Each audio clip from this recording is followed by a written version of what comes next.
sampling of the Huawei Watch GT 2 that was released last year, and it's actually surprisingly alright at 599 ringgit Malaysia, and out of the box it comes with some rather ostentatious packaging. Presentation is really good, and you get out of the box, you get the watch itself, which comes in your choice of 2 different colors for the Malaysian market.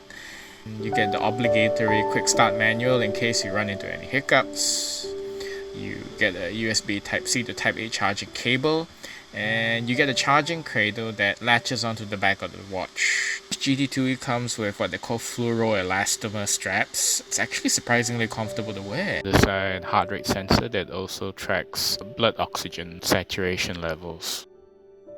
The Watch GT2E also has a 1.39-inch AMOLED display up front, runs on a Kirin A1 processor like the older Watch GT2, and has 4 gigs of storage to store music that you can stream to a paired pair of wireless earbuds. On top of that, the Watch GT2E is able to track around 100 different exercises, with about half a dozen of them automatically. Battery life is rated to last 14 days or 2 weeks, and charging it is via latching it to the magnetic charging cradle on the back of the watch.